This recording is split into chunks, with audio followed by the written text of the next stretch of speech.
ತುಂಬಾ ಅರ್ಥಗರ್ಭಿತವಾದ ಒಂದು ಕಾರ್ಯಕ್ರಮ ಅಂತ ನಾನಂತೂ ಅನ್ಕೊತಾ ಇದ್ದೀನಿ. ತಾಯಿಯೇ ಮೊದಲನೇ ಗುರು ಅಂತ ಹೇಳ್ತಾರೆ. ಉತ್ತಮವಾದಂತ ಮೌಲ್ಯಗಳನ್ನ ನಿಮ್ಮ ಜೀವನದಲ್ಲಿ ನೀವು ಸಹ ಅಳವಡಿಸಿಕೊಂಡ್ರೆ ಮಾತ್ರ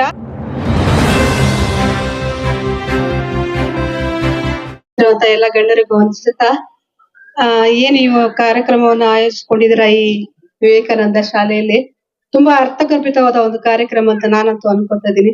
ಯಾಕಂದ್ರೆ ಎಲ್ಲಾ ಶಾಲೆಗಳಲ್ಲೂ ಒಂದೊಂದ್ ಶಿಕ್ಷಕರ ದಿನಾಚರಣೆ ಒಂದ್ಸಲ, ಮಕ್ಕಳ ದಿನಾಚರಣೆ ಒಂದ್ಸಲ, ಅಥವಾ ಈ ಮಾತೃ ಪೂಜೆ ಒಂದ್ಸಲ ಮಾಡ್ಕೊತಾರೆ. ಆದ್ರೆ ಈ ಎಲ್ಲಾ ಕಾರ್ಯಕ್ರಮಗಳನ್ನ ಒಂದೇ ಸಲ ಒಂದೇ ವೇದಿಕೆ ಮೇಲೆ ಮಾಡ್ಕೊಳ್ಳುವಂತ ಅವಕಾಶವನ್ನ ನಮ್ಮ ಕೃತಿಕಾ ಮೇಡಮ್ ಅವ್ರು ನಿಮಗೆಲ್ಲ ಮಾಡ್ಕೊಟ್ಟಿದ್ದಾರೆ. ಮಕ್ಕಳಿಗೆ ಮೊದಲನೇ ಗುರು, ತಾಯಿಯೇ ಮೊದಲನೇ ಗುರು ಅಂತ ಹೇಳ್ತಾರೆ. ಹಾಗೆ ತಾಯಿ ಮೊದಲನೇ ಗುರು ಹಾಗೂ ನಮ್ಮ ಟೀಚರ್ ಎರಡನೇ ಗುರು, ಇಬ್ಬರಿಗೂ ಒಂದೇ ಸಲ ಅವರ ಒಂದು ಋಣವನ್ನ ತೀರಿಸುವಂತ ಅವಕಾಶವನ್ನ ನಿಮ್ಮ ಕೃತಿಕಾ ಮೇಡಮ್ ಅವ್ರು ಮಾಡ್ಕೊಟ್ಟಿದ್ದಾರೆ.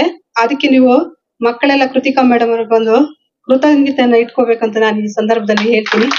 ಹಾಗೇನೆ ಈ ಒಂದು ಕಾರ್ಯಕ್ರಮಕ್ಕೆ ಹಾಜರಾಗಲು ನನಗೆ ಒಂದು ಆಹ್ವಾನವನ್ನು ನೀಡಿದಂತ ಈ ಶಾಲಾ ಸಿಬ್ಬಂದಿಗೂ ಸಹ ನಾನು ಈ ಮೂಲಕ ಕೃತಜ್ಞತೆಗಳನ್ನ ಸಲ್ಲಿಸ್ತೀನಿ.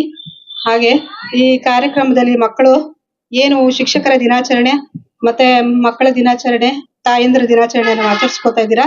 ನಿಮ್ಮೆಲ್ಲರಿಗೂ ಕೂಡ ಸಹ ಮಕ್ಕಳ ದಿನಾಚರಣೆ ಶುಭಾಶಯಗಳು. ಹಾಗೆ ಶಿಕ್ಷಕರ ದಿನಾಚರಣೆ ಶುಭಾಶಯಗಳನ್ನು ಹೇಳ್ತಾ, ಮಕ್ಕಳು ಬರೀ ಈ ಆಚರಣೆ ಅಷ್ಟೇ ನಿಮ್ಮ ಒಂದು ಇದನ್ನ ಮಾಡ್ಕೋಬಾರ್ದು.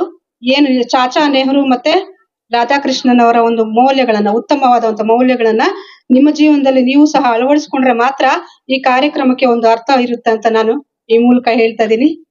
ಧನ್ಯವಾದಗಳು. ಇಷ್ಟನ್ನು ಮಾತಾಡೋಕೆ ಅವಕಾಶ ಮಾಡಿಕೊಟ್ಟ ತಮ್ಮೆಲ್ಲರಿಗೂ ಧನ್ಯವಾದಗಳು.